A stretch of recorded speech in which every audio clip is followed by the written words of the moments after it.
सभी सुंदर साथ जी के चरणों में प्रेम प्रणाम जी।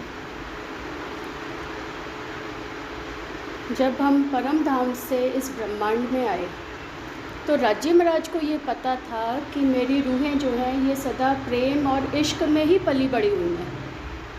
अब ये इस ब्रह्मांड में जा रही हैं जहाँ पे किसी को प्रेम का पता ही नहीं है, तो ये कैसे रहेंगी, कैसे जिएंगी उस ब्रह्मांड में। तो राज्य महाराज हमें ही प्रेम का स्वरूप बनाकर और स्वयं प्रेम का स्वरूप बन के हमारे साथ ब्रज की भूमि में उतरे। हम ही गोपियों के रूप में हम ही ने उनके संग वहाँ पे सुख और आनंद लिया, प्रेम की लीलाएं करी।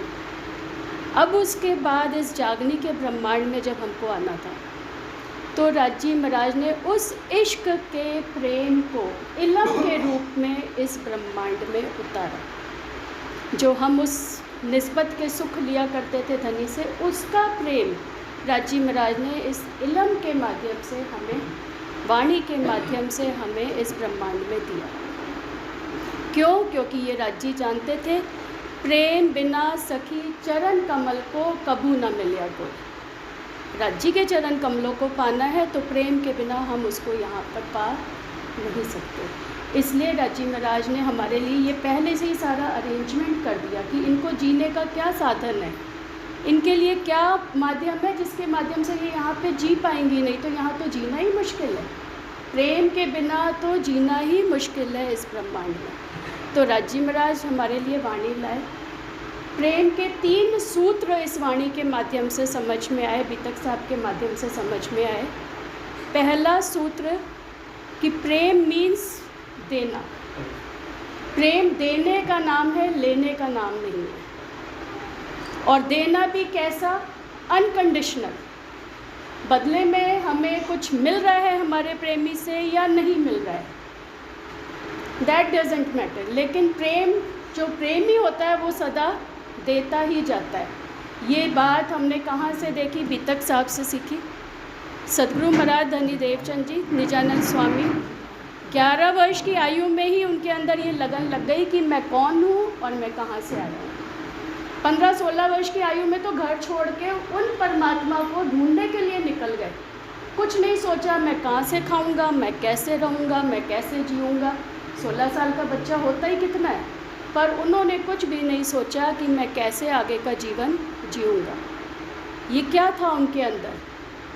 प्रेम था उनके अंदर, जिसने उनको बैठने ही नहीं दिया घर पे और वो निकल गए खोज में। कब मिले राज्य उनको? 40 वर्ष की आयु में। जब 40 वर्ष की आयु हुई तब राज्य ने उनको साक्षात्कार किया, तब उनका दीदार उनको हुआ। लेकिन निकले कब? 15-16 वर्ष की आयु में। कितने वर्ष वो देते ही गए, मिले चाहे ना मिले, मिलते भी थे उनको सुख, लेकिन वो सुख जो उनको मिलने थे, जिसकी खोज में वो निकले थे, वो सुख तो उनको 40 वर्ष की आयु में मिले। तो प्रेम मीन्स देना। श्री इंद्रावती जी की आत्म श्री महराज ठाकुर जी के तन में जो आई थी, उनको भी देखे तो बिहारी जी ने कहा कि फूलबाई जी का आपको त्याग करना पड़ेगा। अगर सुंदर साथ को चाहते हो तो फूलबाई जी का त्याग करो। पलट के सोचा ही नहीं कि पूछ तो लूँ जाके कि क्या कारण है। Unconditional love. दूसरा सूत्र, पूछना ही नहीं है कि क्यों मैं वापस घर नहीं जाऊँ। हमारे साथ जो कुछ भी हो रहा है, हम सबसे पहले राज्य के आगे प्रश्न, राज्य ऐसा क्यों किया? ऐसा करना चाहिए था। क्यों? हम राज्य से बड़े हो गए। राज्य को पता है कि मुझे क्या देना है, लेकिन हम तो राज्य से बड़े हो गए। हम राज्य के आगे उल्टे प्रश्न, उल्टे क्वेश्चंस चलते। ऐसा क्यों कर रहे हो राज्य महाराज? आपको तो ऐसा करना चाहिए था। तो इसका मतलब हम अभी प्रेम के पात्र ही नहीं बने, इसीलिए हमें वो वहाँ के इश्क का रस अभी तक आ ही नहीं रहा, क्योंकि हमारे अंदर पात्रता ही नहीं आ पा रही। तीसरा सूत्र, पहला सूत्र देना और देते ही रहना। दूसरा सूत्र अनकंडीशनल। तीसरा सूत्र कि जो हमें दे रहा है, हम अगर किसी को प्रेम दे रहे हैं तो वो हमें भी दे रहे हैं राज्य महाराज, इसलिए हम दे पा रहे हैं। सिंधी ग्रंथ में ये बात आती है कि स्टार्टिंग में ही ऐसा प्रसंग लिखा हुआ है कि जब एक राजा था और उस राजा के चारों तरफ से सारे आसपास के राजाओं ने आक्रमण कर दिया और वो राजा तो बिस्तरी पकड़ के बैठ गया। तो उसकी एक रानी थी, वो रानी बहुत दमदार थी।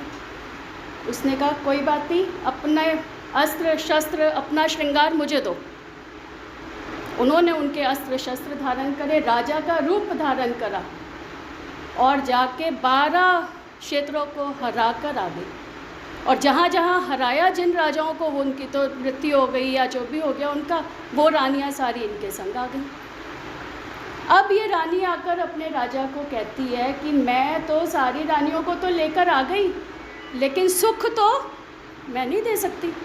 मैं कैसे इनको ब्याह के सुख दूँ, क्योंकि मैं भी रानी और ये भी रानियाँ। इनको सुख देने के लिए तो आपको ही खड़ा होना पड़ेगा। यही लड़ाई श्री इंद्रावती जी ने हमारी तरफ से करी, सब सुंदर साथ की तरफ से सिंधी ग्रंथ में करी कि आपने तो मुझे राज्य बनाकर खड़ा कर दिया, पर इंद्रावती जी की आत्म कैसे सब रूहों को सुख दे।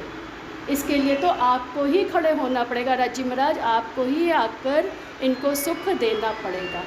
तो ये है कि अगर राज्य ने उनको अपना ताज पहना भी दिया, लेकिन ये मैं खुद ही नहीं आई कि मैं बांटूँ अब आगे। उन्होंने फिर भी धनी को ही पुकारा कि धनी आप ही आओ और इनको सुख दो। तो ये तीसरा सूत्र है कि जरा 2 शब्द बोलने आ गए तो अहंकार में उड़ गए, तो उससे भी राज्य को दूर हो जाएंगे। राज्य कब आएंगे? जब हमें ये पता हो कि मैं नहीं ये काम कर रहा, ये तो मेरे धनी मुझसे करवा रहे हैं, ये तो उनकी मेहर और हुक्म है, बस पात्र उन्होंने मुझे यहाँ शोभा मुझे दे दी। जैसे कि नदियाँ ऊपर से बहती हुई आ रही हैं, पहाड़ों से उछलती कूदती अपना आ रही है, बहती बहती बहती जब वो सागर में समाने लग गई तो नदी वहाँ डर गई कि अब मैं सागर में चली जाऊँगी, मेरी वो मस्ती, मेरी वो सारी जो मैं कूदती फांदती आ रही हूँ वो तो ख़त्म हो जाएगी, मैं तो सागर में मिट ही जाऊँगी। तो सुंदर साथ जी, प्रेम इसी का ही नाम है, अपने आप को मिटा देना। नदी जाके सागर में मिल तो गई, तो सागर का ही तो रूप बन गई, उससे भी विशाल रूप मिल गया उसको, तो उससे भी विशाल मस्ती मिल गई। तो राज्य महाराज ने श्री इंद्रावती जी को की आत्म को अपना ही स्वयं का ताज पहना दिया और उनको ही प्राणनाथ बना के इस ब्रह्मांड में जाहिर कर दिया। पहली भिष्ट में आज उन्हीं का ही जीव, मरु और देवापी का जीव ही राज्य और श्यामा जी का स्वरूप बन के खड़े होंगे। धनी ने उनको अपना ताज पहनाया। कब? जब उन्होंने अपनी मैं ना लेकर राज्य को ही सदा आगे रखा। तो प्रेम के 3 सूत्र हैं, देना और देते ही चलना, अनकंडीशनल लव, और अपने आशिक को कभी ना भूलना कि मुझे ये प्रेम दे कौन रहा है, सदा उन पे ही समर्पित रहना। प्रणाम जी सुंदर साथ जी।